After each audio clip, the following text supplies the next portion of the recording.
This video is on solving rational inequalities. A rational inequality is an inequality that contains at least one rational expression. In order to solve a rational inequality, we're going to follow the following steps. First of all, we want to identify the excluded value or values of the variable. In other words, what values of x make any denominators equal to 0. Then we're going to solve the related equation. We're going to ignore temporarily the fact that it's an inequality, has a less than or a greater than sign, and solve it as though it were an equation. Then we're going to use those excluded values and the solutions that we determined to divide a number line into intervals. And lastly, we want to test a value in each one of those intervals to determine which intervals contain values that satisfy the inequality.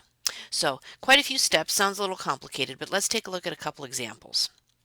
First example we have here is x over 3 minus 1 over x minus 2 is less than x plus 1 over 4. So the first thing I want to do is identify any excluded values.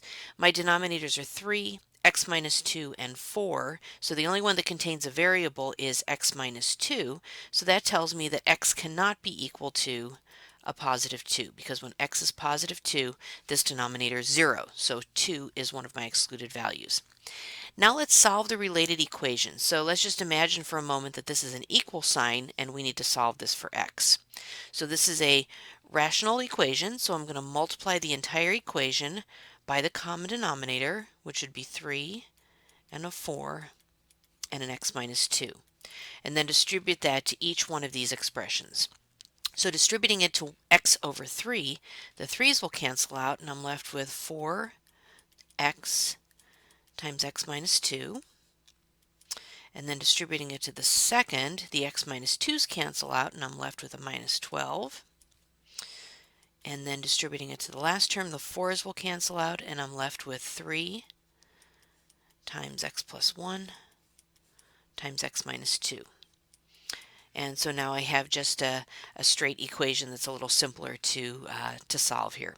So let's go ahead and distribute here. So 4x squared minus 8x minus 12 is equal to, when I multiply these two binomials, I get x squared minus x minus 2, and now let's distribute 3 to each one of those.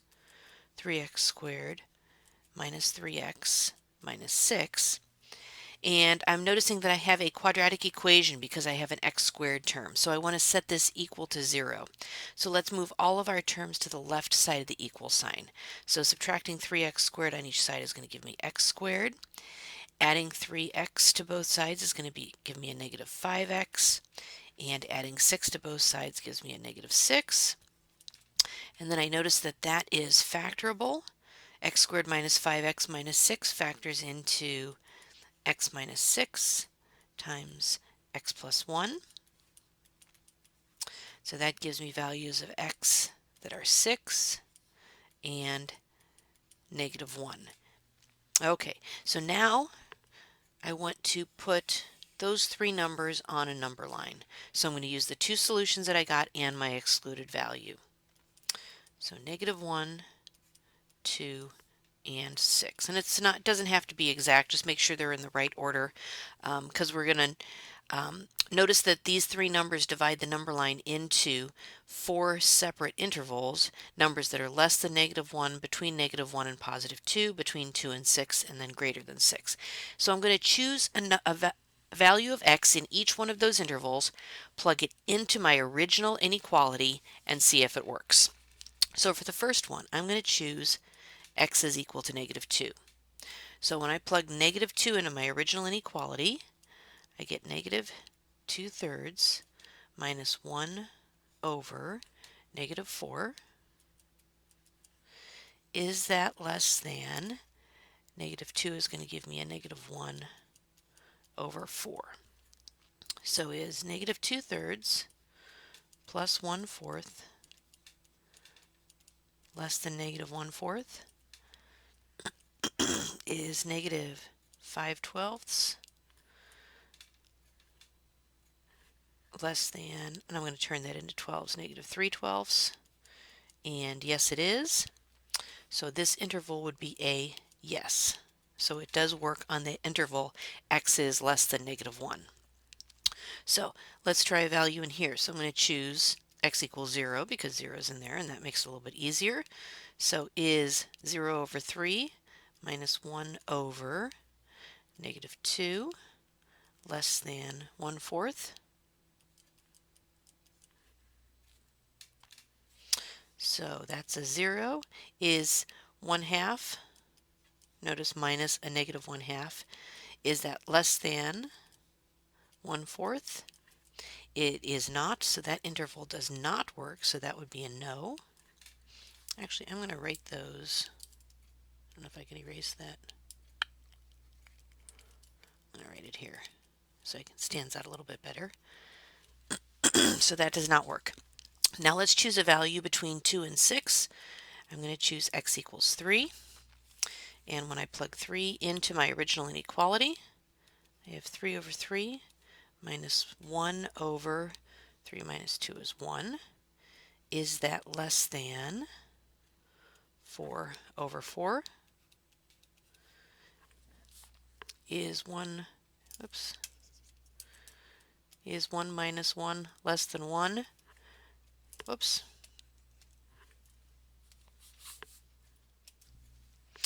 So is 1 minus 1 less than 1? Yes, it is, because 0 is less than 1. So this interval works. And my last interval, x is greater than 6, I'm going to choose x equals 7. And plugging 7 into there, I get 7 over 3 minus 1 over 7 minus 2 is 5. Is that less than 7 plus 1 is 8 over 4? Is 32 over 15, I kind of went ahead there, is that less than 2? Actually, 32 over 16 would be equal to, or better to look at it, 30 over 15 would be equal to 2, so that does not work. So I'm noticing that this interval right here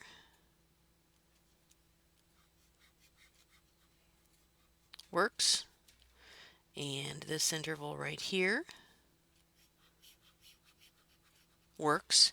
So my final answer is going to be x is less than -1, and I'm choosing a less than because it's not a less than or equal to. Or, and remember when I use the word or, it means I'm keeping both parts of it. 2 is less than x, which is less than 6. So any values that are in those regions are going to work in this inequality. Now that one was a little complicated. Lots of steps to that. We had 4 intervals, so we had 4 values we had to test. Let's take a look at another example. This one I think is maybe a little more straightforward. 4 over 3x plus 7 over x is less than 5/9. So taking a look at this, let's choose our find our excluded value. Since I have a 3x and an x, my excluded value is going to be 0. X cannot equal 0. Let's solve the related equation by multiplying by the common denominator, which would actually be 9x. And then when I distribute each time, each of the 3 times, the x's cancel. 9 over 3 is 3, so that leaves me with 4 times 3 plus 7 times, my x's cancel, 9 is less than 9's cancel 5x. As you can see, this one's going to be a lot easier. So 12 plus 63, oh, I'm sorry, I want to make that an equal sign.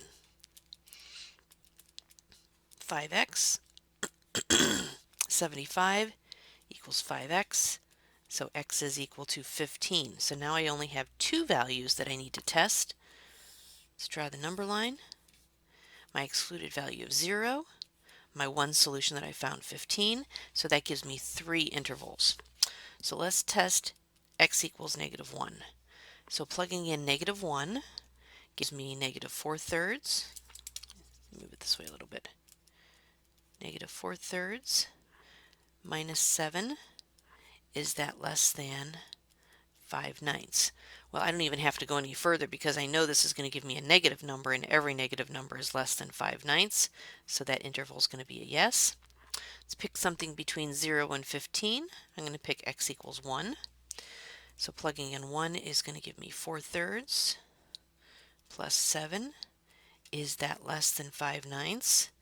Well, no, it isn't, because that's going to be 8 1/3, and that's not less than 5/9, so that would be a no. And then choosing a value that's larger, I'll go with 16. That does kind of give me a big number, but that's okay. So plugging in 16 gives me 4/48 plus 7/16. Is that less than 5/9? Using my calculator, I ended up with, this was kind of a strange number. I decided to go to decimals for this one because I was having a hard time figuring out from the fractions. So is 0.52083 repeating less than 0.5 repeating? Yes, it is. That's going to be a smaller number, so this interval is a yes. So my intervals are going to be this here, kind of like drawing it on the number line, and this interval here. So then writing that, that's going to be x is less than -1, and again, this is also an or. X is greater than 15. So in this video, we took a look at how to solve a rational inequality different from solving a rational equation. So we need to identify the excluded values and the solutions to the related equation. Put those values on a number line so that it creates intervals, and then test a value in each interval to see which of those intervals contains solutions to the inequality.